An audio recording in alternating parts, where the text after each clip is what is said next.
सतनाम श्री वाहिगुरु साहिब जीओ। बाबा जिस तो दे सोई जन पावे। बाबा का अर्थ है जे आपां दुनियावी रिश्तियां दे विच लईए सब तो बड़ा ते सब तो महान रिश्ता जिथे सारे रिश्ते खत्म हो जाण ਉਹਨੂੰ ਜਿਹੜਾ ਸਭ ਤੋਂ ਵੱਡਾ ਹੋਵੇ ਉਹਨੂੰ ਆਪਾਂ ਬਾਬਾ ਕਹਿ ਕੇ ਬੁਲਾਉਂਦੇ ਆ। ਦੁਨਿਆਵੀ ਰਿਸ਼ਤਿਆਂ ਦੇ ਵਿੱਚ ਧਾਰਮਿਕ ਦੁਨੀਆ ਦੇ ਵਿੱਚ ਜਿਹਦੀ ਕਮਾਈ ਪ੍ਰਮਾਤਮਾ ਦੇ ਨਾਲ ਉਹਦੇ ਗੁਣਾਂ ਦੇ ਨਾਲ ਭਰੀ ਹੋਈ ਹੈ ਉਹਨੂੰ ਅਸੀਂ ਬਾਬਾ ਕਹਿ ਕੇ ਬੁਲਾਉਂਦੇ ਆ। ਜਿਹੜਾ ਪ੍ਰਮਾਤਮਾ ਵਰਗਾ ਹੀ ਹੋਵੇ, ਰੱਬ ਵਰਗਾ ਹੀ ਹੋਵੇ, ਜਿੱਥੇ ਅੰਤ ਹੈ ਰਿਸ਼ਤਿਆਂ ਦਾ। ਇੱਥੇ ਪ੍ਰਮਾਤਮਾ ਨੂੰ ਅਕਾਲ ਪੁਰਖ ਵਾਹਿਗੁਰੂ ਨੂੰ ਸਤਿਗੁਰੂ ਨੂੰ ਕਹਿ ਕੇ ਸੰਬੋਧਨ ਕੀਤਾ। ਬਾਬਾ ਸਾਡੇ ਗੁਣਾਂ ਦੇ ਨਾਲ ਸਾਡੇ ਕਰਮਾਂ ਦੇ ਨਾਲ ਕੁਝ ਪ੍ਰਾਪਤ ਨਹੀਂ ਹੋਣਾ। ਜੇ ਅਸੀਂ ਲੱਖਾਂ ਹੀ ਯਤਨ ਕਰੀਏ, ਲੱਖਾਂ ਹੀ ਕਰਮ ਕਰੀਏ, ਉਹਨਾਂ ਕਰਮ ਕਰਨ ਦੇ ਨਾਲ ਆਨੰਦ ਨਹੀਂ ਮਿਲਣਾ, ਪ੍ਰਮਾਤਮਾ ਨਹੀਂ ਮਿਲਣਾ। ਫਿਰ ਮਿਲਣਾ ਕਿਵੇਂ ਹੈ? ਧੰਨ ਗੁਰੂ ਅਮਰਦਾਸ ਪਾਤਸ਼ਾਹ ਕਹਿੰਦੇ ਬਾਬਾ ਜਿਸ ਤੂੰ ਦੇਹ ਤੇਰੀ ਦਾਤ ਤੇਰਾ ਮਿਲਾਪ ਇਹ ਆਨੰਦ ਦੀ ਦਾਤ ਉਹਨਾਂ ਨੂੰ ਪ੍ਰਾਪਤ ਹੁੰਦੀ ਹੈ ਜਿਹਨੂੰ ਤੂੰ ਕਿਰਪਾ ਕਰਕੇ ਆਪ ਬਖਸ਼ ਦੇ। ਬਾਬਾ ਜਿਸ ਤੂੰ ਦੇਹ ਸੋਈ ਜਨ ਪਾਵੇ। ਪਾਉਂਦਾ ਕੌਣ ਹੈ? ਹਰ ਇੱਕ ਮਨੁੱਖ ਨਹੀਂ ਜਿਹੜਾ ਜਨ ਬਣ ਜਾਂਦਾ ਹੈ, ਜਿਹੜਾ ਦਾਸ ਬਣ ਜਾਂਦਾ ਹੈ। ਜਨ ਤੋਂ ਭਾਵ ਹੈ ਸੇਵਕ।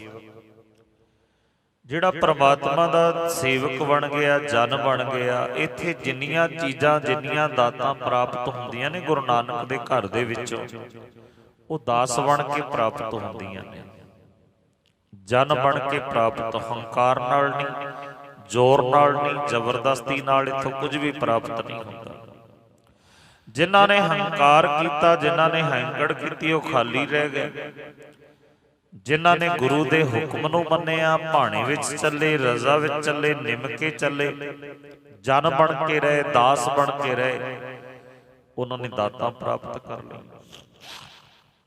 ਪੜ੍ਹਦਿਆਂ ਨਾਲ ਇਤਿਹਾਸ ਗੁਰੂ ਦਾ, ਸਤਿਗੁਰਾਂ ਦੀ ਕਿਰਪਾ ਕਿਵੇਂ ਵਰਸੀ ਹੈ। ਧੰਨ ਗੁਰੂ ਨਾਨਕ ਪਾਤਸ਼ਾਹ ਉਹਨਾਂ ਦੇ ਕੋਲੋਂ ਗੱਦੀ ਲੈ ਜਾਂਦਾ ਜਨ ਬਣ ਕੇ, ਦਾਸ ਬਣ ਕੇ। ਪੁੱਤਰ ਹੰਕਾਰ ਵਿੱਚ ਰਹਿ ਜਾਂਦੇ ਨੇ, ਅਸੀਂ ਗੁਰੂ ਦੇ ਪੁੱਤਾਂ, ਖਾਲੀ ਰਹਿ ਗਏ। ਇਸੇ ਤਰ੍ਹਾਂ ਗੁਰੂ ਅੰਗਦ ਦੇਵ ਜੀ ਮਹਾਰਾਜ ਦੇ ਸਮੇਂ ਜਿਹੜੇ ਦਾਸ ਬਣ ਕੇ ਸੇਵਾ ਕਰਦੇ ਰਹੇ, ਜਿਹੜੇ ਜਨ ਬਣ ਗਏ ਗੁਰੂ ਦੇ, ਉਹਨਾਂ ਨੇ ਦਾਤਾਂ ਪ੍ਰਾਪਤ ਕਰ ਲਈਆਂ। ਵਾਹਿਗੁਰੂ ਕਿਰਪਾ ਕਰਦੇ ਨੇ, ਦਾਤ ਬਖਸ਼ਦੇ ਨੇ। ਪਾਉਂਦਾ ਕੌਣ ਹੈ? ਮਿਲਦੀ ਕਿਹਨੂੰ ਹੈ? ਜਿਹੜਾ ਜਨ ਬਣ ਜਾਂਦਾ। ਸਤਿਗੁਰੂ ਜੀ ਕਹਿੰਦੇ ਬਾਬਾ ਜਿਸ ਤੂੰ ਦੇਹ ਸੋਈ ਜਨ ਪਾਵੇ। ਉਹੀ ਜਨ, ਉਹ ਸੇਵਕ ਤੇਰੇ ਦਰ ਤੋਂ ਆਨੰਦ ਦੀ ਦਾਤ, ਅਨੇਕਾਂ ਬਖਸ਼ਿਸ਼ਾਂ ਉਹ ਪ੍ਰਾਪਤ ਕਰਦਾ ਹੈ। ਪਾਵੈ ਤਾਂ ਸੋ ਜਨ ਦੇ ਜਿਸਨੋ ਹੋਰ ਕਿਆ ਕਰੇ ਵਿਚਾਰਿਆ। ਪਾਵੈ ਤਾਂ ਸੋ ਜਨ ਦੇਹ ਜਿਸਨੋ। ਹੇ ਵਾਹਿਗੁਰੂ ਕਿਹੜਾ ਜਾਂ ਕੌਣ ਪਾਉਂਦਾ ਹੈ? ਜਿਹਨੂੰ ਤੂੰ ਕਿਰਪਾ ਕਰਕੇ ਦਿੰਦਾ ਹੈ, ਜਿਹਦੇ ਉੱਤੇ ਤੂੰ ਮਿਹਰਬਾਨ ਹੋ ਜਾਂਦਾ ਹੈ, ਤੂੰ ਟੁੱਟਦਾ ਹੈ। ਪਾਵੈ ਤਾਂ ਸੋ ਜਨ ਦੇਹ ਜਿਸ, ਜਿਹਦੇ ਉੱਤੇ ਤੂੰ ਕਿਰਪਾ ਕਰਦੇ, ਤੇਰੀ ਕਿਰਪਾ ਹੋ ਜਾਏ, ਦਇਆ ਹੋ ਜਾਏ। ਜਿਹੜੇ ਤੇਰੇ ਦਾਸ ਬਣ ਗਏ, ਸੇਵਕ ਬਣ ਗਏ, ਉਹਨਾਂ ਨੂੰ ਇਹ ਦਾਤ ਪ੍ਰਾਪਤ ਹੋ ਗਈ। ਪਾਵੈ ਤਾਂ ਸੋ ਜਨ ਦੇਹ ਜਿਸਨੂੰ। ਹੋਰ ਵਿਚਾਰੇ ਜਿਹੜੇ ਕਰਮਾਂ ਕਾਂਡਾਂ ਦੇ ਉੱਤੇ ਜ਼ੋਰ ਲਾ ਕੇ ਥੱਕ ਗਏ, ਉਹਨਾਂ ਵਿਚਾਰਿਆਂ ਨੂੰ ਕੁਝ ਵੀ ਪ੍ਰਾਪਤ ਨਹੀਂ ਹੋਇਆ। ਬਸ ਉਹ ਆਪਣੀ ਆਕੜ ਦੇ ਵਿੱਚ ਹੀ ਫਿਰਦੇ ਰਹੇ, ਉਹ ਆਪਣੇ ਹੰਕਾਰ ਦੇ ਵਿੱਚ, ਹਉਮੈ ਦੇ ਵਿੱਚ ਹੀ ਤੁਰੇ ਫਿਰਦੇ ਰਹੇ। ਉਹ ਵਿਚਾਰੇ ਕੀ ਕਰਨ?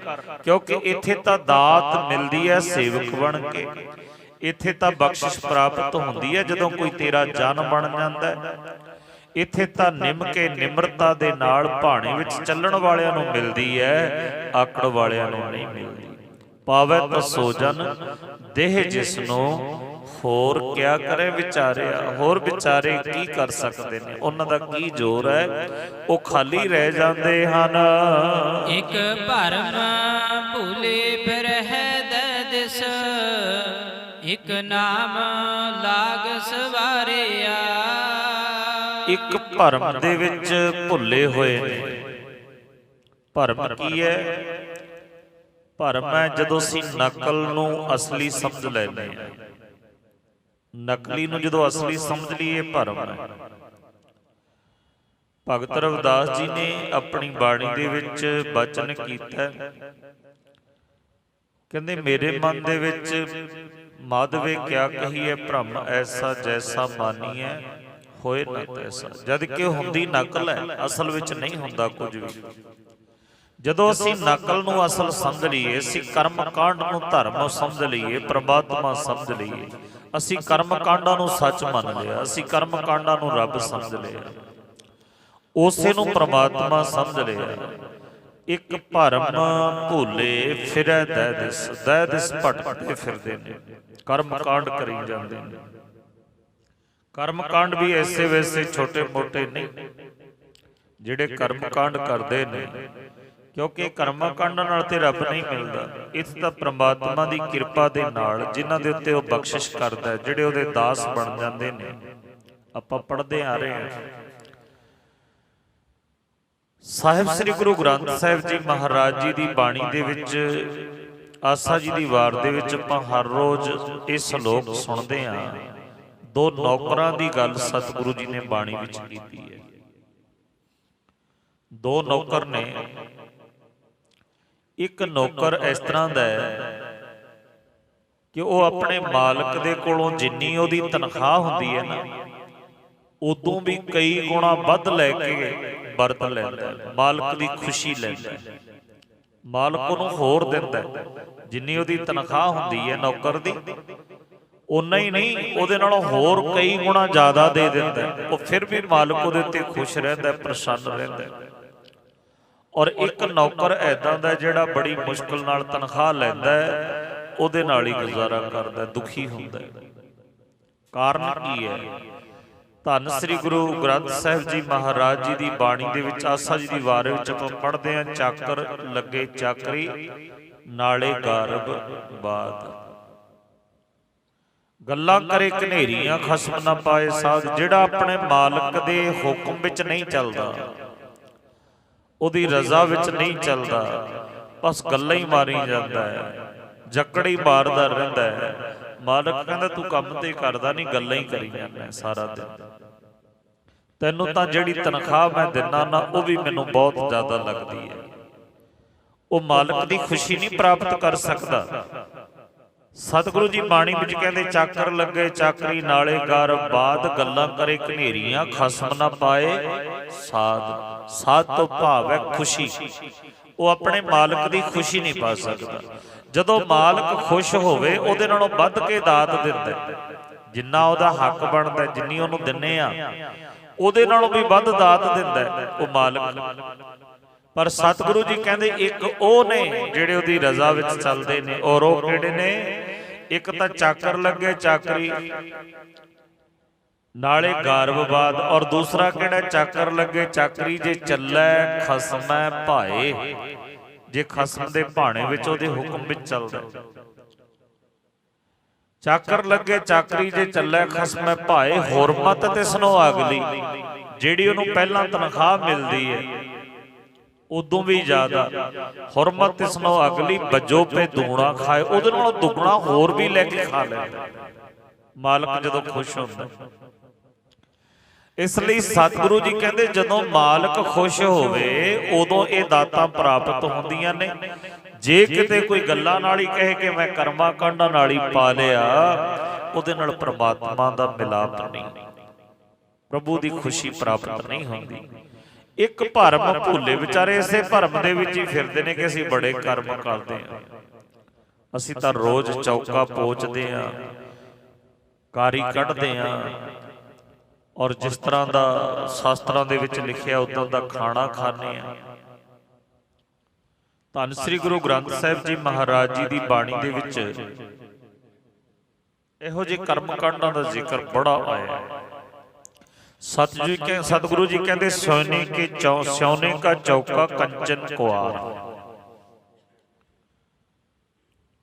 ਜੇ ਕੋਈ ਮਨੁੱਖ ਸੋਨੇ ਦਾ ਚੌਕਾ ਤਿਆਰ ਕਰੇ ਤੇ ਸੋਨੇ ਦੇ ਹੀ ਭਾਂਡਿਆਂ ਦੇ ਵਿੱਚ, ਬਰਤਨਾਂ ਦੇ ਵਿੱਚ ਔਰ ਕੁਆਰ ਤੋਂ ਭਾਵ ਹੈ ਜਿਹੜੇ ਭਾਂਡੇ ਕਦੀ ਵਰਤੇ ਨਾ ਹੋਣ, ਨਵੇਂ ਬਰਤਨ, ਅਣਲੱਗ ਬਰਤਨ, ਉਹਨਾਂ ਬਰਤਨਾਂ ਦੇ ਵਿੱਚ ਭੋਜਨ ਤਿਆਰ ਕਰੇ। ਸੋਨੇ ਕਾ ਚੌਕਾ ਕੰਚਨ ਕੁਆਰ, ਰੂਪੇ ਕੀ ਕਾਰਾ, ਚਾਂਦੀ ਦੀਆਂ ਕਾਰਾਂ ਲਕੀਰਾਂ ਕੱਢ ਦੇਣਾ ਚੌਂਕੇ ਦੇ ਵਿੱਚ ਕਿ ਆਹ ਚੌਂਕਾ, ਇਹਦੇ ਅੰਦਰ ਕੋਈ ਆਵੇ ਨਾ, ਪਰਛਾਵਾਂ ਨਾ ਪਵੇ। ਰੂਪੇ ਕੀ ਕਾਰਾ ਬਹੁਤ ਵਿਸਥਾਰ, ਲਕੀਰਾਂ ਕੱਢੀਆਂ ਤੇ ਸੁੱਚ ਵਾਸਤੇ ਇਹੋ ਜਿਹੇ ਕਈ ਕੰਮ, ਕਈ ਖਲਾਰੇ ਹੋਰ ਕੀਤੇ। ਗੋਬਰ ਦਾ ਪੋਚਾ ਮਾਰਿਆ ਆਦਿਕ, ਚੁੱਲ੍ਹਾ ਆਦਿਕ ਬਣਾਇਆ। ਫਿਰ ਉਹਦੇ ਵਿੱਚ ਭੋਜਨ ਦੇ ਵਾਸਤੇ, ਬਰਤਨ ਵਾਸਤੇ ਜਿਹੜਾ ਪਾਣੀ ਸੀ ਨਾ, ਉਹ ਆਮ ਨਲਕਿਆਂ ਦਾ ਪਾਣੀ ਨਹੀਂ ਲਿਆ।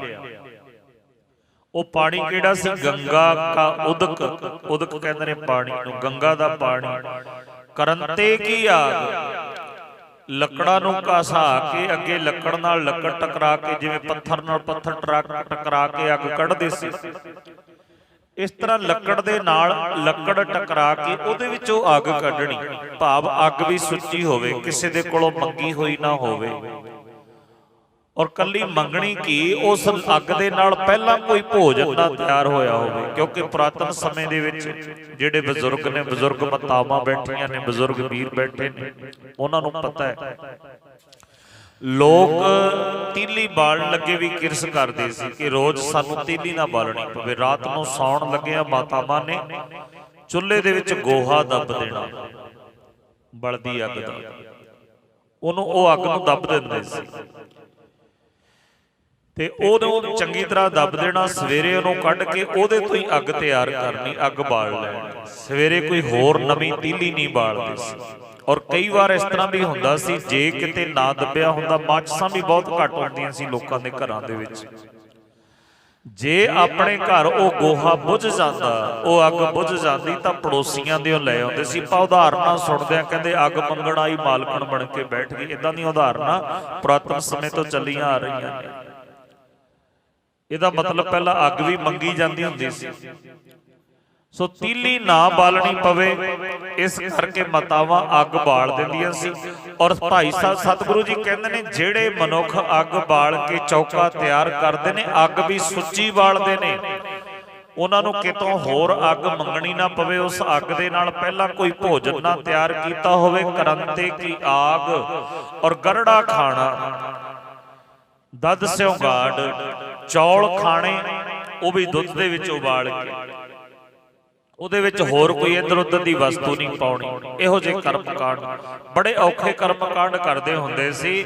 ਪਾਤਸ਼ਾਹ ਨੇ, ਧੰਨ ਸ੍ਰੀ ਗੁਰੂ ਗ੍ਰੰਥ ਸਾਹਿਬ ਜੀ ਮਹਾਰਾਜ ਜੀ ਦੀ ਬਾਣੀ ਨੇ ਕਿਹਾ, ਜੇ ਤੂੰ ਇੰਨੇ ਕਰਮ ਕਾਂਡ ਵੀ ਕਰਦਾ, ਕੀ ਰੱਬ ਮਿਲ ਜਾਣਾ ਇਹਨਾਂ ਦੇ ਨਾਲ? ਤੂੰ ਇਹਨਾਂ ਕਰਮਾਂ ਦੇ ਨਾਲ ਸੋਚਦਾ, ਇੱਥੇ ਹੀ ਰੁਕ ਗਿਆ। ਰੇ ਮਨ ਲੇਖੈ ਕਬੂ ਨਾ ਪਾਏ। ਇਹ ਸਾਰੇ ਕਰਮ ਜਿੰਨੇ ਤੂੰ ਕੀਤੇ ਨੇ ਨਾ, ਸਿਉਨੇ ਦਾ ਚੌਂਕਾ ਬਣਾਇਆ, ਸਿਉਨੇ ਦੇ ਬਰਤਨਾਂ ਦੇ ਵਿੱਚ ਭੋਜਨ, ਕੁਆਰ, ਨਵੇਂ ਬਰਤਨਾਂ ਵਿੱਚ ਭੋਜਨ ਤਿਆਰ ਕੀਤਾ, ਚਾਂਦੀ ਦੀਆਂ ਲਕੀਰਾਂ ਮਾਰੀਆਂ, ਕਾਰਾਂ ਕੱਢੀਆਂ, ਕਰੰਤੇ ਕੀ ਅੱਗ ਵੀ ਬਾਲੀ। ਸੋ ਐਦਾਂ ਦੇ ਕਰਮ ਕਰਕੇ ਰੱਬ ਨਹੀਂ ਮਿਲਦਾ, ਪ੍ਰਮਾਤਮਾ ਨਹੀਂ ਮਿਲਦਾ, ਪ੍ਰਮਾਤਮਾ ਦਾ ਮਿਲਾਪ ਨਹੀਂ ਹੋਣਾ। ਇਹਨਾਂ ਕਰਮਾਂ ਕਾਂਡਾਂ ਦੇ ਨਾਲ ਤੂੰ ਭੁਲੇਖਿਆਂ ਵਿੱਚ, ਭਰਮ ਦੇ ਵਿੱਚ ਪਿਆ ਹੋਇਆ ਹੈ। ਔਰ ਸੱਚ ਜਾਣਿਓ, ਅਸੀਂ ਵੀ ਭੁਲੇਖਿਆਂ ਵਿੱਚ, ਭਰਮਾਂ ਦੇ ਵਿੱਚ ਪੈ ਗਏ। ਜਿਹੜੇ ਗੁਰੂ ਗ੍ਰੰਥ ਸਾਹਿਬ ਜੀ ਨੂੰ ਮੰਨਦੇ ਵੀ ਆ, ਪਰ ਉਹਨਾਂ ਭੁਲੇਖਿਆਂ ਵਿੱਚ ਪਏ ਆ। ਇਹ ਲੋਕ ਰੁਕੇ ਹੋਏ ਨੇ, ਜਿਹੜੇ ਕਰਮਕਾਂਡੀ ਲੋਕ ਨੇ, ਰੁਕ ਜਾਂਦੇ ਨੇ। ਜਿਵੇਂ ਅਸੀਂ ਰੁਕੇ ਹੋਏ ਆ, ਅਸੀਂ ਅੱਗੇ ਵਧਣਾ। ਸਤਿਗੁਰੂ ਜੀ ਕਹਿੰਦੇ, ਇਹ ਸਾਡੀ ਮੰਜ਼ਿਲ ਨਹੀਂ। ਇਹ ਤਾਂ ਇਸ ਤਰ੍ਹਾਂ, ਜਦੋਂ ਬੱਚੇ ਨੂੰ, ਜਦੋਂ ਛੋਟਾ ਜਿਹਾ ਬੱਚਾ ਹੁੰਦਾ ਨਾ, ਜਿਹੜਾ ਅਸੀਂ ਕਿਰਤ ਦੇ ਵਿੱਚ, ਸੇਵਾ ਦੇ ਵਿੱਚ ਕਰਮਕਾਂਡ ਕਰਦੇ ਆ, ਇਹ ਤਾਂ ਇਸ ਤਰ੍ਹਾਂ ਨੇ, ਜਦੋਂ ਬੱਚਾ ਨਰਸਰੀ ਕਲਾਸ ਦੇ ਵਿੱਚ ਪੜ੍ਹਦਾ, ਪਹਿਲੀ ਕਲਾਸ ਦੇ ਵਿੱਚ ਪੜ੍ਹਦਾ, ਉਦੋਂ ਉਹਨੂੰ ਪੜ੍ਹਾਉਣ ਦੇ ਵਾਸਤੇ ਜਿੱਥੇ ਅੱਖਰ ਲਿਖੇ ਜਾਂਦੇ ਨੇ, ਉੱਥੇ ਨਾਲ ਤਸਵੀਰਾਂ ਲਾਈਆਂ ਜਾਂਦੀਆਂ ਨੇ। ਜੇ ਇਹ ਪੜ੍ਹਾਉਣਾ ਬੱਚੇ ਨੂੰ ਕਿ ਇਹ ਪੜ੍ਹ, ਤਾਂ ਉਹਦੇ ਨਾਲ, ਇਹਦੇ ਨਾਲ ਸੇਬ ਦੀ ਫੋਟੋ ਲਾਈ ਜਾਂਦੀ ਹੈ ਕਿ apple, A for apple, B for ball. So ਇਹ ਆਦਿਕ, ਊੜਾ ਊਠ, ਆੜਾ ਅੰਬ ਆਦਿਕ, ਅਨਾਰ ਆਦਿਕ, ਉਦਾਂ ਦੀਆਂ ਤਸਵੀਰਾਂ। ਪਰ ਜਦੋਂ ਬੱਚਾ ਪੜ੍ਹ ਜਾਂਦਾ, ਫਿਰ ਤਸਵੀਰਾਂ ਦੀ ਲੋੜ ਨਹੀਂ ਪੈਂਦੀ। ਫਿਰ ਉਹ ਤਸਵੀਰਾਂ ਤੇ ਨਹੀਂ ਰੁਕਦਾ, ਫਿਰ ਅੱਗੇ ਵੱਧ ਜਾਂਦਾ ਹੈ। ਫਿਰ ਉਹਦੇ ਕੋਲ ਵੱਡੀਆਂ ਵੱਡੀਆਂ ਕਿਤਾਬਾਂ ਹੁੰਦੀਆਂ ਨੇ, ਕਈ ਜਗ੍ਹਾ ਤੇ ਤਾਂ ਇਕੱਲੇ ਚਿੰਨ੍ਹ ਹੀ ਹੁੰਦੇ ਨੇ, ਉਹਨਾਂ ਨੂੰ ਦੇਖ ਕੇ ਪੜ੍ਹਨਾ ਹੁੰਦਾ ਹੈ। ਸਤਿਗੁਰੂ ਜੀ ਕਹਿੰਦੇ ਅਸੀਂ ਰੁਕ ਗਏ ਉਹਨਾਂ ਊਠਾਂ ਦੇ ਉੱਤੇ, ਅਨਾਰਾਂ ਦੇ ਉੱਤੇ, ਤਸਵੀਰਾਂ ਦੇ ਉੱਤੇ ਹੀ ਰੁਕ ਗਏ। ਸਤਿਗੁਰਾਂ ਨੇ ਤਾਂ ਸਾਨੂੰ ਅੱਗੇ ਤੁਰਨ ਦਾ ਉਪਦੇਸ਼ ਸਿੱਖ ਸ਼ਬਦ ਦਿੱਤਾ ਹੈ ਕਿ ਤੂੰ ਰੋਜ਼ ਸਿੱਖਣਾ ਹੈ, ਪੜ੍ਹਨਾ ਹੈ, ਅੱਗੇ ਵਿਚਾਰਨਾ ਹੈ, ਰੁਕਣਾ ਨਹੀਂ ਕਰਮਾਂ ਕਾਂਡਾਂ ਦੇ ਵਿੱਚ। ਜਿਹੜੇ ਰੁਕ ਗਏ ਉਹ ਭਰਮਾਂ ਵਿੱਚ ਪਏ ਹੋਏ ਨੇ। ਸਤਿਗੁਰੂ ਗੁਰੂ ਨਾਨਕ ਦੇਵ ਜੀ ਮਹਾਰਾਜ ਹਰਿਦੁਆਰ ਦੀ ਧਰਤੀ ਦੇਖਿਆ ਕਿ ਵੈਸ਼ਨੋ ਸਾਧੂ ਅੰਮ੍ਰਿਤ ਵੇਲੇ ਉੱਠਿਆ, ਗੰਗਾ ਦੇ ਵਿੱਚ ਉਹਨੇ ਸਮੇਤ ਵਸਤਰਾਂ ਦੇ ਇਸ਼ਨਾਨ ਕੀਤਾ, ਵਸਤਰਾਂ ਸਮੇਤ, ਭਾਵ ਜਿਹੜੇ ਵਸਤਰ ਵੀ ਪਾਏ ਨੇ ਉਹ ਵੀ ਧੋ ਕੇ ਤੁਰੰਤ ਗਿੱਲੇ ਵਸਤਰ ਪਾਏ ਨੇ। ਅੱਜ ਕੱਲ ਵੀ ਬਹੁਤ ਸਾਰੇ ਪੰਜਾਬ ਤੋਂ ਬਾਹਰ ਜਿਹੜੇ ਸੂਬੇ ਨੇ ਉੱਥੇ ਮਾਤਾਵਾਂ ਵਸਤਰਾਂ ਸਮੇਤ ਇਸ਼ਨਾਨ ਕਰਦੀਆਂ ਨੇ। ਜਿਹੜੇ ਵਸਤਰ ਪਾਉਣੇ ਹੋਣ ਨਾ, ਸਾੜੀ ਪਾਉਣੀ ਹੋਵੇ ਸਵੇਰੇ, ਉਹਨੂੰ ਵੀ ਧੋ ਕੇ ਪਾਣੀ ਵਿੱਚੋਂ ਕੱਢ ਕੇ ਨਿਚੋੜ ਕੇ ਫੇਰ ਪਾਉਂਦੀਆਂ ਨੇ, ਏਦਾਂ ਹੀ ਚੁੱਕ ਕੇ ਨਹੀਂ ਪਾਉਂਦੀਆਂ। ਉੜੀਸਾ ਦੀ ਧਰਤੀ ਦੇ ਉੱਤੇ, ਬੰਗਾਲ ਦੇ ਵਿੱਚ ਉਧਰ ਇਹ ਦੇਖਿਆ, ਉਹ ਚੌਕੇ ਦੇ ਵਿੱਚ ਆਪਣੇ ਗਿੱਲੇ ਵਸਤਰ ਪਾ ਕੇ ਜਾਂਦੀਆਂ ਨੇ, ਸੁੱਚੇ ਵਸਤਰ, ਭਾਵ ਧੋ ਕੇ ਪਾਉਣੇ ਉਹਨਾਂ ਨੇ ਗਿੱਲੇ ਕਰਕੇ, ਫਿਰ ਚੌਕੇ ਦੇ ਵਿੱਚ ਵੜਨਾ ਨਹੀਂ, ਰਸੋਈ 'ਚ ਨਹੀਂ ਵੜਦੀਆਂ ਉਨੀ ਦੇਰ ਤੱਕ। ਸੋ ਇਸੇ ਤਰ੍ਹਾਂ ਇਸ ਪੰਡਤ ਨੇ, ਇਸ ਉਦਾਸੀ ਨੇ ਕੀਤਾ, ਸਮੇਤ ਵਸਤਰ ਇਸ਼ਨਾਨ ਕੀਤੇ। ਫਿਰ ਉਹਨੇ ਇਸ਼ਨਾਨ ਕਰਨ ਤੋਂ ਬਾਅਦ ਕੁਝ ਮੰਤਰ ਪੜ੍ਹੇ, ਫਿਰ ਚੌਂਕਾ ਤਿਆਰ ਕੀਤਾ, ਚੌਂਕੇ ਦੀਆਂ ਕਾਰਾਂ ਕੱਢੀਆਂ, ਉਹਦੇ ਵਿੱਚ ਇੱਕ ਚੁੱਲ੍ਹਾ ਬਣਾਇਆ, ਟੋਆ ਪੁੱਟ ਕੇ ਗੋਬਰ ਦਾ ਪੋਚਾ ਮਾਰਿਆ, ਲੱਕੜਾਂ ਨੂੰ ਧੋਤਾ, ਛਿੱਟਾ ਮਾਰਿਆ ਗੰਗਾ ਜਲ ਦੇ ਨਾਲ।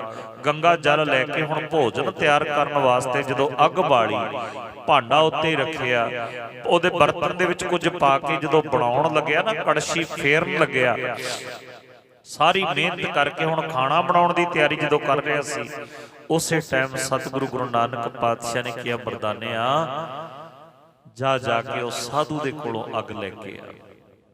ਪਰ ਇੱਕ ਗੱਲ ਦਾ ਧਿਆਨ ਰੱਖੀ, ਜਦੋਂ ਅੱਗ ਮੰਗੇਗਾ ਨਾ, ਤੂੰ ਚੜ੍ਹਦੇ ਵਾਲੇ ਪਾਸੇ ਖੜ ਕੇ ਅੱਗ ਮੰਗਣੀ, ਜਿੱਧਰੋਂ ਸੂਰਜ ਚੜ੍ਹਦਾ ਉਸ ਪਾਸੇ ਤੂੰ ਖੜਨਾ, ਉਧਰੋਂ ਖੜ ਕੇ ਅੱਗ ਮੰਗਣੀ। ਮਰਦਾਨਾ ਗਿਆ, ਧੰਨ ਗੁਰੂ ਨਾਨਕ ਪਾਤਸ਼ਾਹ ਦੇ ਭਾਈ ਮਰਦਾਨਾ ਜੀ ਏਦਾਂ ਦੀਆਂ ਜੁਗਤਾਂ ਕਰਦੇ ਸੀ ਕਿ ਮਨੁੱਖ ਆਪਣੇ ਆਪ ਹੀ ਜਿਹੜਾ ਭਰਮਾਂ ਭੁਲੇਖਿਆਂ ਵਿੱਚ ਪਿਆ, ਗੁਰੂ ਦੀ ਸ਼ਰਨ ਵਿੱਚ ਆ ਜਾਏ ਚੱਲ ਕੇ। ਧੰਨ ਗੁਰੂ ਨਾਨਕ ਦੇਵ ਜੀ ਮਹਾਰਾਜ ਜੀ ਨੇ ਜਦੋਂ ਹੁਕਮ ਕੀਤਾ, ਮਰਦਾਨਾ ਗਿਆ, ਚੜ੍ਹਦੇ ਵਾਲੇ ਪਾਸੇ ਖੜ ਗਿਆ, ਜਾ ਕੇ ਕਹਿੰਦਾ, ਸੰਤ ਜੀ ਸਾਨੂੰ ਵੀ ਅੱਗ ਦੇ ਦਿਓ, ਅਸੀਂ ਵੀ ਪ੍ਰਸ਼ਾਦਾ ਤਿਆਰ ਕਰ ਲਈਏ। ਭਾਈ ਮਰਦਾਨੇ ਦਾ ਪਰਛਾਵਾਂ ਚੜ੍ਹਦੇ ਵਾਲੇ ਪਾਸੇ ਖੜਾ ਹੋਣ ਕਰਕੇ ਚੌਂਕੇ ਦੇ ਵਿੱਚ ਪਿਆ। ਜਦੋਂ ਉਹਨੂੰ ਦੇਖਿਆ ਨਾ, ਭਾਈ ਮਰਦਾਨੇ ਨੂੰ ਸਿਰ ਤੋਂ ਪੈਰਾਂ ਤੱਕ ਸੜ ਕੇ ਕੋਲੇ ਬਣ ਗਿਆ। ਉਹ ਸੰਨਿਆਸੀ, ਉਹ ਸਾਧੂ ਜਿਹੜਾ ਸ਼ਾਂਤੀ ਦਾ ਪ੍ਰਚਾਰ ਕਰਦਾ ਹੁੰਦਾ ਸੀ ਕਿ ਸ਼ਾਂਤੀ ਧਾਰਨ ਕਰਨੀ ਚਾਹੀਦੀ ਹੈ, ਸ਼ਾਂਤ ਰਹਿਣਾ ਚਾਹੀਦਾ, ਉਹ ਸੜ ਵਲ ਕੇ ਕੋਲੇ ਹੋ ਗਿਆ। ਉਹਨੇ ਬਲਦੀ ਹੋਈ ਲੱਕੜ ਚੁੱਕੀ, ਭਾਈ ਮਰਦਾਨੇ ਨੂੰ ਵੇਖਿਆ ਨਾ ਜਦੋਂ, ਕਿ ਇਹ ਤਾਂ ਉਹੀ ਹੈ ਜਿਹੜੇ ਕੱਲ ਇਹਦਾ ਬਾਬਾ, ਇਹਦਾ ਗੁਰੂ ਤੇ ਇਹ ਪੁੱਠੇ ਪਾਸੇ ਪਾਣੀ ਦੇਈ ਜਾਂਦੇ ਸੀ ਸੂਰਜ ਵੱਲ ਪਿੱਠ ਕਰਕੇ, ਇਹ ਤਾਂ ਉਹੀ ਨੇ ਕੱਲ ਵਾਲੇ। ਬਸ ਫਿਰ ਕਿਸੇ ਚੱਕੀ ਲੱਕੜ ਬਲਦੀ ਪਿੱਛੇ ਪਿੱਛੇ ਮਰਦਾਨੇ ਦੇ ਦੌੜਿਆ, ਮਰਦਾਨਾ ਅੱਗੇ ਅੱਗੇ ਦੌੜਿਆ ਜਾਂਦਾ, ਪਿੱਛੇ ਉਹ ਗਾਲਾਂ ਕੱਢਦਾ, ਮੰਤਰ ਭੁੱਲ ਗਏ, ਮੰਤਰਾਂ ਦਾ ਉਚਾਰਨ ਭੁੱਲ ਗਿਆ, ਗੰਦੀਆਂ ਗਾਲਾਂ ਕੱਢਦਾ, ਭਾਈ ਮਰਦਾਨੇ ਦੇ ਪਿੱਛੇ ਲੱਕੜ ਲੈ ਕੇ ਤੁਰਿਆ ਜਾਂਦਾ, ਬਲਦੀ ਹੋਈ ਲੱਕੜ ਚੁੱਕੀ ਹੋਈ ਹੈ। ਭਾਈ ਮਰਦਾਨਾ ਜਾ ਕੇ ਸਤਿਗੁਰੂ ਗੁਰੂ ਨਾਨਕ ਸੱਚੇ ਪਾਤਸ਼ਾਹ ਦੇ ਪਿੱਛੇ ਬੈਠ ਗਿਆ। ਸਤਿਗੁਰੂ ਜੀ ਦੇ ਕੋਲ ਜਦੋਂ ਮਰਦਾਨਾ ਜੀ ਬੈਠ ਗਏ, ਇੰਨੀ ਦੇਰ ਨੂੰ ਇਹ ਸਾਧੂ ਵੀ ਹੱਥ ਵਿੱਚ ਬਲਦੀ ਹੋਈ ਲੱਕੜ ਲੈ ਕੇ ਆ ਗਿਆ। ਸਤਿਗੁਰੂ ਜੀ ਕਹਿੰਦੇ, ਸੰਤ ਜੀ ਤੁਸੀਂ ਕਿਉਂ ਖੇਚਲਾ ਕੀਤੀ? ਮੈਂ ਤਾਂ ਆਪਣੇ ਸਿੱਖ ਨੂੰ ਭੇਜਿਆ ਸੀ ਅੱਗ ਲੈਣ ਵਾਸਤੇ, ਉਹਨੂੰ ਦੇ ਦੇਣੀ ਸੀ, ਤੁਸੀਂ ਕਾਹਤੋਂ ਲੈ ਕੇ ਆ ਗਏ? ਤਾਂ ਕਿ ਉਹ ਸੰਤ ਕਹਿੰਦਾ, ਉਹ ਸਾਧੂ ਕਹਿੰਦਾ, ਜਿਹੜਾ ਪਖੰਡੀ ਸੀ, ਕਰਮਖੰਡੀ ਸੀ, ਉਹ ਕਹਿੰਦਾ ਮੈਂ ਅੱਗ ਦੇਣ ਨਹੀਂ, ਮੈਂ ਤਾਂ ਅੱਗ ਲਾਉਣ ਵਾਸਤੇ ਆਇਆ, ਤੇਰੇ ਆ ਸਿੱਖ ਨੂੰ ਅੱਗ ਲਾਉਣ ਵਾਸਤੇ ਆਇਆ। ਧੰਨ ਗੁਰੂ ਨਾਨਕ ਪਾਤਸ਼ਾਹ ਕਹਿੰਦੇ, ਤਾਂ ਮੈਂ ਪਹਿਲਾਂ ਹੀ ਜਾਣਦਾ, ਇਹ ਤਾਂ ਮੈਂ ਸੁਲਤਾਨਪੁਰ ਦੀ ਧਰਤੀ ਦੇ ਉੱਤੇ ਜਦੋਂ ਧਿਆਨ ਧਰ ਕੇ ਦੇਖਿਆ ਸੀ ਨਾ, ਉਦੋਂ ਹੀ ਵੇਖ ਲਿਆ ਸੀ ਕਿ ਤੇਰੇ ਵਰਗੇ ਪਖੰਡੀਆਂ ਨੇ ਅੱਗ ਬਾਲ ਰੱਖੀ ਹੈ, ਸੰਸਾਰ ਨੂੰ ਭਾਂਬੜ ਲਾ ਰੱਖੇ ਨੇ, ਮੈਂ ਉਸੇ ਅੱਗ ਨੂੰ ਬੁਝਾਉਣ ਵਾਸਤੇ ਚੱਲਿਆ ਹੋਇਆ। ਕਹਿੰਦਾ ਬਾਬਾ ਜ਼ਿਆਦਾ ਗੱਲਾਂ ਨਾ ਕਰ, ਤੇਰੇ ਇਸ ਮਰਾਸੀ ਸਿੱਖ ਨੇ ਮੇਰਾ ਚੌਂਕਾ ਪਿੱਟ ਦਿੱਤਾ, ਮੇਰਾ ਧਰਮ ਭ੍ਰਸ਼ਟ ਕਰ ਦਿੱਤਾ, ਮੇਰਾ ਧਰਮ ਤੋੜ ਦਿੱਤਾ। ਧੰਨ ਗੁਰੂ ਨਾਨਕ ਪਾਤਸ਼ਾਹ ਨੇ ਬੜੇ ਵਿਅੰਗ ਦੇ ਨਾਲ ਫਿਰ ਮਰਦਾਨੇ ਨੂੰ ਕਿਹਾ, ਮਰਦਾਨਿਆ ਤੂੰ ਇਹ ਕੀ ਕੀਤਾ? ਤੇਰਾ ਧਰਮ ਤੇ ਇੰਨਾ ਪੱਕਾ ਹੈ ਕਿ ਉਹ ਲਾਲੋ ਦੀ ਝੌਂਪੜੀ ਵਿੱਚ ਜਾ ਕੇ ਵੀ ਨਹੀਂ ਟੁੱਟਦਾ। ਇਹ ਤਾਂ ਵਿਚਾਰੇ ਦਾ ਕੱਚਾ ਜਿਹਾ ਧਰਮ ਹੈ, ਇਹ ਤਾਂ ਪਰਛਾਵੇਂ ਨਾਲ ਹੀ ਟੁੱਟ ਜਾਂਦਾ। ਇਹਨਾਂ ਦਾ ਘਰ ਧਰਮ ਤਾਂ ਕੱਚਾ ਤਾਂ ਗਧੇ ਹਿਣਕਣ ਨਾਲ ਟੁੱਟ ਜਾਂਦਾ। ਇਹਨਾਂ ਦਾ ਧਰਮ ਤਾਂ ਇੰਨਾ ਕੱਚਾ ਹੈ ਜੇ ਕਿਤੇ ਸੂਦਰ ਕੋਈ ਮੱਥੇ ਲੱਗ ਜੇ ਉਹਦੇ ਨਾਲ ਟੁੱਟ ਜਾਂਦਾ। ਤੂੰ ਇਹ ਕੀ ਕੀਤਾ? ਇਹਦਾ ਧਰਮ ਤੋੜ ਦਿੱਤਾ। ਤੂੰ ਦੇਖਿਆ ਨਹੀਂ ਸਵੇਰ ਦਾ ਕਿੰਨੀ ਮਿਹਨਤ ਕਰ ਰਿਹਾ ਸੀ, ਸਣੇ ਵਸਤਰ ਕੇਸੀ ਇਸ਼ਨਾਨ ਕੀਤਾ, ਚੌਂਕਾ ਸਾਫ਼ ਕੀਤਾ, ਚੌਕਾ ਬਣਾਇਆ, ਕਾਰਾਂ ਕੱਢੀਆਂ, ਲੱਕੜਾਂ ਧੋਤੀਆਂ, ਕਿੰਨੀ ਮਿਹਨਤ ਕਰ ਰਹੀ ਇਹਨੇ। ਤੂੰ ਤਾਂ ਇਹਦਾ ਧਰਮ ਤੋੜ ਦਿੱਤਾ। ਹੁਣ ਤੇਰਾ ਧਰਮ ਤਾਂ ਪੱਕਾ, ਇਹਦਾ ਤਾਂ ਧਰਮ ਕੱਚਾ ਸੀ, ਤੂੰ ਦੇਖਣਾ ਸੀ ਨਾ। ਤੂੰ ਇਹਦਾ ਕੱਚਾ ਜਿਹਾ ਧਰਮ ਸੀ ਵਿਚਾਰੇ ਦਾ ਤੋੜ ਕੇ ਰੱਖ ਦਿੱਤਾ। ਜਦੋਂ ਇਹ ਗੱਲ ਸੁਣੀ ਨਾ, ਗਿਆਨ ਰੂਪੀ ਅੱਖਾਂ ਖੁੱਲ ਗਈਆਂ ਉਸ ਦੀਆਂ। ਕਹਿੰਦਾ ਵਾਕਈ ਮੇਰਾ ਧਰਮ ਇੰਨਾ ਕੱਚਾ ਕਿ ਕਿਸੇ ਨੇ ਪਰਛਾਵਾਂ ਪਾ ਦਿੱਤਾ, ਧਰਮ ਟੁੱਟ ਗਿਆ ਮੇਰਾ। ਕੋਈ ਸੂਦਰ ਮੱਥੇ ਲੱਗ ਗਿਆ, ਮੇਰਾ ਧਰਮ ਟੁੱਟ ਗਿਆ। ਕਿਸੇ ਸੂਦਰ ਦੇ ਛਾਉਣ ਦੇ ਨਾਲ ਮੇਰਾ ਧਰਮ ਟੁੱਟ ਜਾਂਦਾ, ਮੇਰਾ ਧਰਮ ਇੰਨਾ ਕੱਚਾ। ਗੁਰੂ ਨਾਨਕ ਪਾਤਸ਼ਾਹ ਕਹਿੰਦੇ, ਮਰਦਾਨਿਆ ਤੇਰਾ ਧਰਮ ਤਾਂ ਕਿੰਨਾ ਪੱਕਾ। ਤੂੰ ਤਾਂ ਝੌਂਪੜੀਆਂ ਵਿੱਚ ਵੀ ਜਾਣਾ, ਸੂਦਰਾਂ ਕੋਲ ਵੀ ਜਾਣਾ, ਲਾਲੋ ਵਰਗਿਆਂ ਦੇ ਕੋਲ ਬੈਠ ਕੇ ਕੋਧਰੀ ਦੀਆਂ ਰੋਟੀਆਂ ਵੀ ਖਾਣਾ, ਤੇਰਾ ਧਰਮ ਨਹੀਂ ਟੁੱਟਦਾ। ਪਰ ਇਹਦਾ ਧਰਮ ਤਾਂ ਕੱਚਾ ਸੀ। ਇਹ ਤਾਂ ਵਿਚਾਰੇ ਕਰਮਾਂ ਕਾਂਡਾਂ ਨੂੰ ਹੀ ਧਰਮ ਸਮਝੀ ਬੈਠੇ ਨੇ, ਔਰ ਜਦੋਂ ਕਰਮ ਕਾਂਡ ਟੁੱਟ ਗਏ ਤੇ ਧਰਮ ਟੁੱਟ ਜਾਂਦਾ। ਇਹ ਤਾਂ ਭਰਮਾਂ ਵਿੱਚ ਪਏ ਹੋਏ ਨੇ, ਭਰਮ ਨੂੰ ਹੀ ਧਰਮ ਸਮਝ ਰੱਖਿਆ ਇਹਨਾਂ ਨੇ। ਜਦੋਂ ਇਹ ਗੱਲ ਸੁਣੀ ਚਰਨ ਫੜ ਲਏ, ਬਾਬਾ ਏਦਾਂ ਦਾ ਧਰਮ ਮੈਨੂੰ ਵੀ ਦੇ ਦੇ। ਕਿਸੇ ਸੂਦਰ ਦੇ ਛਾਉਣ ਨਾਲ ਮੇਰਾ ਧਰਮ ਨਾ ਟੁੱਟ ਜਾਏ, ਮੇਰਾ ਜੀਵਨ ਭ੍ਰਸ਼ਟ ਨਾ ਹੋਵੇ, ਏਦਾਂ ਦਾ ਜੀਵਨ ਮੈਨੂੰ ਵੀ ਬਖਸ਼ ਦੇ। ਗਿਆਨ ਰੂਪੀ ਅੱਖਾਂ ਖੁੱਲ ਗਈਆਂ। ਜਿਹੜਾ ਭਾਂਬੜ ਬਲਦੀ ਹੋਈ ਲੱਕੜ ਚੱਕੀ ਫਿਰਦਾ ਸੀ ਨਾ, ਚਰਨਾਂ ਤੇ ਢਹਿ ਪਿਆ ਸਤਿਗੁਰੂ ਜੀ ਦੇ। ਔਰ ਧੰਨ ਸ੍ਰੀ ਗੁਰੂ ਅਮਰਦਾਸ ਪਾਤਸ਼ਾਹ ਅੱਜ ਦੇ ਇਸ ਸ਼ਬਦ ਦੇ ਵਿੱਚ, ਅੱਜ ਦੀ ਇਸ ਪੌੜੀ ਵਿੱਚ ਕਹਿੰਦੇ ਨੇ, ਇੱਕ ਉਹ ਨੇ ਜਿਹੜੇ ਭਰਮਾਂ ਦੇ ਵਿੱਚ ਪੈ ਕੇ ਇੱਕ ਭਰਮ ਭੁੱਲੇ ਫਿਰੈ ਦਹਿ ਦਿਸ। ਦਸੋ ਦਿਸ਼ਾਂ ਦੇ ਵਿੱਚ ਭੱਜੇ ਫਿਰਦੇ ਨੇ, ਭਟਕਦੇ ਫਿਰਦੇ ਨੇ, ਪੱਲੇ ਕੁਝ ਨਹੀਂ ਪੈਂਦਾ, ਆਨੰਦ ਦੀ ਪ੍ਰਾਪਤੀ ਨਹੀਂ ਹੁੰਦੀ, ਭਟਕਦੇ ਫਿਰਦੇ ਨੇ।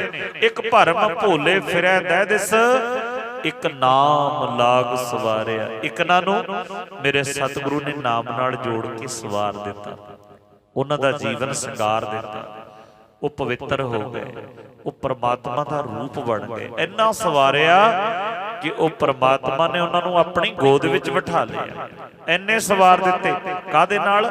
ਇੱਕ ਨਾਮ ਲਾਗ। ਉਹਨਾਂ ਨੂੰ ਕਰਮ ਕਾਂਡਾਂ 'ਚ ਨਹੀਂ, ਉਹ ਮੂਰਤੀਆਂ ਵਿੱਚ ਨਹੀਂ ਪੈਂਦੇ, ਉਹ ਫਿਰ ਵੱਡੀਆਂ ਵੱਡੀਆਂ ਡਿਗਰੀਆਂ ਹਾਸਲ ਕਰਦੇ ਨੇ। ਉਹ ਨਹੀਂ ਦੇਖਦੇ ਕਿ ਇਹਦੇ ਨਾਲ ਐਪਲ ਕਿਉਂ ਨਹੀਂ ਲੱਗਿਆ ਹੋਇਆ, ਜਾਂ ਊੜੇ ਦੇ ਨਾਲ ਊਠ ਕਿਉਂ ਨਹੀਂ ਲੱਗਿਆ ਹੋਇਆ। ਉਹ ਦੇਖਦੇ ਨੇ ਕਿ ਇਹਦਾ ਸ਼ਬਦ ਦਾ ਅਰਥ ਕੀ ਹੈ, ਇਹਦੇ ਗਿਆਨ ਕੀ ਮਿਲਦਾ ਸਾਨੂੰ। ਉਹ ਗਿਆਨ ਲੱਭਦੇ ਨੇ, ਉਹ ਨਾਮ ਨਾਲ ਜੁੜਦੇ ਨੇ। ਔਰ ਜਿਹੜੇ ਨਾਮ ਨਾਲ ਗੁਰੂ ਨੇ ਜੋੜ ਦਿੱਤਾ, ਉਹਨਾਂ ਨੂੰ ਸਤਿਗੁਰੂ ਜੀ ਨੇ ਉਹਨਾਂ ਦੇ ਜੀਵਨ ਨੂੰ ਸਵਾਰ ਦਿੱਤਾ। ਉਹਨਾਂ ਦਾ ਜੀਵਨ ਪਵਿੱਤਰ ਹੋ ਗਿਆ। ਉਹਨਾਂ ਸਵਾਰ ਕੇ ਸਤਿਗੁਰੂ ਜੀ ਨੇ ਉਹ ਸਵਰੇ ਹੋਏ ਗੁਰੂ ਦੇ ਦਰ ਤੇ, ਪ੍ਰਮਾਤਮਾ ਦੇ ਦਰ ਤੇ ਪ੍ਰਵਾਨ ਹੋ ਜਾਂਦੇ ਨੇ। ਕੌਣ? ਜਿਨ੍ਹਾਂ ਨੂੰ ਗੁਰੂ ਨੇ ਕਿਰਪਾ ਕਰਕੇ ਨਾਮ ਲਾਗ ਸਵਾਰਿਆ, ਨਾਮ ਨਾਲ ਸਵਾਰਨਾ ਕੀਤਾ ਹੈ। ਗੁਰ ਪ੍ਰਸਾਦੀ ਮਨ ਭਇਆ ਨਿਰਮਲ, ਜਿਨ੍ਹਾਂ ਭਾਣਾ ਪਾਵੇ। ਜਿਨ੍ਹਾਂ ਦਾ ਗੁਰੂ ਦੇ ਚਰਨਾਂ ਨਾਲ ਮਨ ਜੁੜ ਗਿਆ ਨਾ, ਉਹ ਗੁਰੂ ਦੀ ਕਿਰਪਾ ਦੇ ਨਾਲ ਗੁਰ ਪ੍ਰਸਾਦੀ, ਉਹਨਾਂ ਦਾ ਮਨ ਨਿਰਮਲ ਹੋ ਗਿਆ, ਅੰਦਰੋਂ ਮੈਲ ਖਤਮ ਹੋ ਗਈ। ਕਾਹਦੇ ਨਾਲ? ਗੁਰੂ ਦੀ ਕਿਰਪਾ ਨਾਲ। ਗੁਰ ਪ੍ਰਸਾਦੀ ਮਨ ਭਇਆ ਨਿਰਮਲ, ਉਹਨਾਂ ਦਾ ਮਨ ਨਿਰਮਲ ਹੋ ਗਿਆ। ਗੁਰੂ ਨੇ ਅੰਦਰੋਂ ਮੈਲ ਕੱਢ ਦਿੱਤੀ, ਵਿਕਾਰ ਕੱਢ ਦਿੱਤੇ, ਪਾਪ ਖਤਮ ਕਰ ਦਿੱਤੇ ਅੰਦਰੋਂ। ਗੁਰੂ ਦੀ ਕਿਰਪਾ ਨਾਲ ਗੁਰ ਪ੍ਰਸਾਦੀ ਮਨ ਭਇਆ ਨਿਰਮਲ। ਕਿਹਨਾਂ ਦਾ ਮਨ ਨਿਰਮਲ ਹੋ ਗਿਆ? ਜਿਨ੍ਹਾਂ ਭਾਣਾ ਭਾਵੇ, ਜਿਨ੍ਹਾਂ ਨੂੰ ਗੁਰੂ ਦਾ ਭਾਣਾ ਭਾ ਗਿਆ। ਜਿਹੜੇ ਗੁਰੂ ਦੇ ਭਾਣੇ ਵਿੱਚ ਚੱਲਦੇ ਨੇ, ਗੁਰੂ ਦੇ ਰਜ਼ਾ ਦੇ ਵਿੱਚ ਚੱਲਦੇ ਨੇ, ਉਹ ਭਾਣੇ ਦੇ ਵਿੱਚ ਆਨੰਦਿਤ ਰਹਿੰਦੇ ਨੇ, ਉਹ ਨਿਰਮਲ ਹੋ ਜਾਂਦੇ ਨੇ। ਕਿੱਡੇ ਨਿਰਮਲ ਸੀ ਗੁਰੂ ਦੇ ਸਿੱਖ। ਜਦੋਂ ਆਪਾਂ ਇਤਿਹਾਸ ਪੜ੍ਹਦੇ ਹਾਂ, ਭਾਈ ਮਨੀ ਸਿੰਘ ਦੇ 5 ਪੁੱਤਰ 3 ਦਿਨਾਂ ਵਿੱਚ ਸ਼ਹੀਦ ਹੋ ਗਏ। ਹੌਂਕਾ ਤੱਕ ਨਹੀਂ ਲਿਆ ਗੁਰੂ ਦੇ ਸਿੱਖ ਨੇ। ਭਾਈ ਬਚਿੱਤਰ ਸਿੰਘ, ਭਾਈ ਵਿਨੋਦ ਸਿੰਘ, ਭਾਈ ਉਦੇ ਸਿੰਘ, ਔਲਖ ਸਿੰਘ, ਅਜੈਬ ਸਿੰਘ, 5 ਪੁੱਤਰ 3 ਦਿਨਾਂ ਵਿੱਚ ਸ਼ਹੀਦ ਹੋ ਗਏ। ਹੌਂਕਾ ਨਹੀਂ ਲਿਆ, ਫਿਰ ਵੀ ਗੁਰੂ ਦੀ ਕਿਰਪਾ ਦੇ ਨਾਲ ਚੜ੍ਹਦੀ ਕਲਾ ਵਿੱਚ, ਕਿਉਂਕਿ ਗੁਰੂ ਨੇ ਸਵਾਰ ਦਿੱਤਾ, ਗੁਰੂ ਦੇ ਭਾਣੇ ਵਿੱਚ ਚੱਲਦੇ ਨੇ। ਸਤਿਗੁਰੂ ਜੀ ਕਹਿੰਦੇ ਗੁਰ ਪ੍ਰਸਾਦੀ ਮਨ ਭਇਆ ਨਿਰਮਲ, ਜਿਨ੍ਹਾਂ ਭਾਣਾ ਭਾਵੇ, ਜਿਨ੍ਹਾਂ ਨੂੰ ਗੁਰੂ ਦਾ ਭਾਣਾ, ਜਿਨ੍ਹਾਂ ਨੂੰ ਗੁਰੂ ਦੀ ਰਜ਼ਾ ਚੰਗੀ ਲੱਗਦੀ ਹੈ, ਜਿਹੜੇ ਭਾਣੇ ਵਿੱਚ ਚੱਲਦੇ ਨੇ, ਉਹਨਾਂ ਦਾ ਮਨ ਗੁਰੂ ਨੇ ਕਿਰਪਾ ਕਰਕੇ ਨਿਰਮਲ ਕਰ ਦਿੱਤਾ ਹੈ। ਕਹਿ ਨਾਨਕ ਜਿਸ ਦੇ ਪਿਆਰੇ, ਸੋਈ ਜਨ ਪਾਵੇ। ਸਤਿਗੁਰੂ ਧੰਨ ਸ੍ਰੀ ਗੁਰੂ ਅਮਰਦਾਸ ਸੱਚੇ ਪਾਤਸ਼ਾਹ ਜੀ ਗੁਰੂ ਨਾਨਕ ਦੀ ਮੋਹਰ ਲਾ ਕੇ ਕਹਿੰਦੇ ਨੇ, ਕਹਿ ਨਾਨਕ ਜਿਸ ਦੇਹ ਪਿਆਰੇ। हे ਪਿਆਰੇ, ਇਹ ਆਤਮਕ ਆਨੰਦ, ਇਹ ਆਨੰਦ ਦੀ ਅਵਸਥਾ, ਇਹ ਆਨੰਦ ਦੀ ਦਾਤ ਉਹਨਾਂ ਨੂੰ ਮਿਲਦੀ ਹੈ, ਗੱਲਾਂ ਵਾਲਿਆਂ ਨੂੰ ਨਹੀਂ ਮਿਲਦੀ। ਕਿਹਨਾਂ ਨੂੰ ਮਿਲਦੀ ਹੈ? ਜਿਨ੍ਹਾਂ ਨੂੰ ਤੂੰ ਆਪ ਕਿਰਪਾ ਕਰਕੇ ਟੁੱਟ ਕੇ ਇਹ ਦਾਤ ਬਖਸ਼ਦਾ ਹੈ। ਕਹਿ ਨਾਨਕ ਜਿਸ ਦੇਹ ਪਿਆਰੇ, ਸੋਈ ਜਨ ਪਾਵੇ। ਉਹ ਜਨ, ਉਹ ਸੇਵਕ। ਸਭ ਤੋਂ ਪਹਿਲੀ ਗੱਲ ਹੈ, ਸਾਨੂੰ ਜਨ ਬਣਨਾ ਪੈਣਾ ਜੇ ਦਾਤ ਪ੍ਰਾਪਤ ਕਰਨੀ ਹੈ। ਉਹ ਦਾਸ, ਉਹ ਜਨ ਇਹ ਦਾਤ ਨੂੰ ਪ੍ਰਾਪਤ ਕਰਦੇ ਨੇ, ਜਿਨ੍ਹਾਂ ਦੇ ਉੱਤੇ ਮੇਰਾ ਸਤਿਗੁਰੂ ਆਪ ਟੁੱਟ ਕੇ ਆਪ ਕਿਰਪਾ ਕਰਕੇ ਦਿੰਦਾ ਹੈ। ਕਹਿ ਨਾਨਕ ਜਿਸ ਦੇਹ ਪਿਆਰੇ, ਸੋਈ ਜਨ ਪਾਵੇ। ਉਹ ਜਨ ਇਸ ਆਨੰਦ ਦੀ ਦਾਤ ਨੂੰ ਪ੍ਰਾਪਤ ਕਰਦੇ ਨੇ। ਹੋਈਆਂ ਭੁੱਲਾਂ ਚੁੱਕਾਂ ਦੀ ਖਿਮਾ ਬਖਸ਼ਣਾ ਜੀ। ਸਮਾਂ ਹੋ ਚੁੱਕਿਆ, ਜਿੱਥੇ ਸਮਾਪਤੀ ਹੈ। ਗੱਜ ਵੱਜ ਕੇ ਫਤਿਹ ਬੁਲਾਓ ਸਾਰੀ ਸੰਗਤ ਆਖੋ ਜੀ ਵਾਹਿਗੁਰੂ ਜੀ ਕਾ ਖਾਲਸਾ, ਵਾਹਿਗੁਰੂ ਜੀ ਕੀ ਫਤਿਹ।